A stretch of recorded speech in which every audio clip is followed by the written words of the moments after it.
The influence of space on physiology and character. Xiefeng. In the space chapter, I previously discussed the growth of plants I observed while working at an altitude of nearly 4,000 meters in the Chilean mountains. I noted that plants of the same species have varying growth periods in different environments. The harsher the living conditions, the shorter the growth period of the plant. In high-altitude regions, due to the cold climate, plants can complete the entire process of germination, growth, flowering, fruiting, and maturity within 1 month. This illustrates how the lifespan of a living organism is influenced by its environment. Different environments result in different lifespans. This explains why humans have a lifespan of only 100 years in the human world, 1,000 years in the 1,000-year world, and 35,000 years in the 10,000-year world. Furthermore, in the Elysium Celestial Islands continent, lifespan can be considered almost unlimited. Additionally, in the space chapter, I discussed how many incurable human diseases are influenced by the environment. Altering the environment can change physiological mechanisms, allowing chronic diseases to be cured without treatment.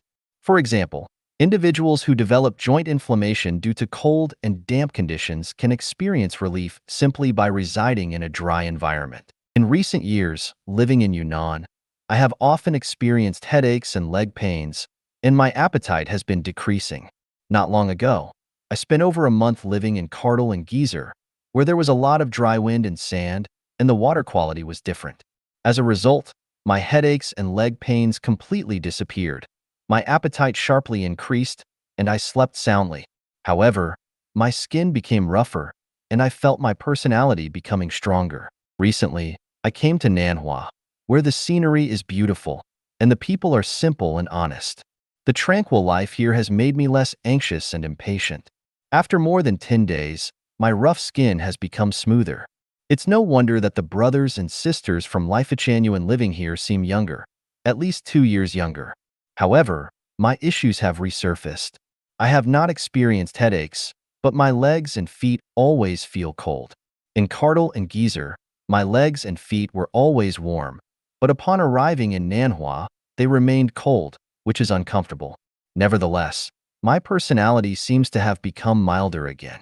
My overall perception is that the environment has a significant impact on a person's physiology and personality. Long-term residency in the same environment will solidify one's physiology and personality traits. The positive aspects will persist, while the negative aspects are unlikely to improve. The gentle will remain gentle, troublemakers will continue to cause trouble, the healthy will stay healthy, and the sick will remain unwell. This illness mainly refers to personality defects and mental health issues. Following this line of reasoning, for an individual to achieve holistic health, physically, mentally, psychologically, and spiritually, they must continually fully broaden their living experience as possible. Prolonged uniformity is bound to lead to overlooked deficiencies, akin to individuals who have only experienced distinct seasons throughout their lives, presuming that such conditions exist universally. Similarly, it's analogous to Earth dwellers assuming that human lifespan is capped at a mere 100 years. In the same manner, if a person desires to be healthy, possess a fully developed consciousness, maintain a pure soul, and achieve a high quality of life, they must widely embrace new ideas, perspectives, ideologies, and lifestyles. If one remains immersed in a singular ideological system for an extended period, they will inevitably harbor extremist thoughts, experience self-doubt or arrogance, and become closed-minded, leading to an increase in entropy and ultimately resulting in destruction. This applies to nations, political parties, religions, and countries. Buddhists should learn from Muslims. Muslims should learn from Taoism. Taoists should learn from Christianity. Christians should learn from atheism. Scientists should study religion, and religious believers should study science. In doing so, individuals can achieve true health.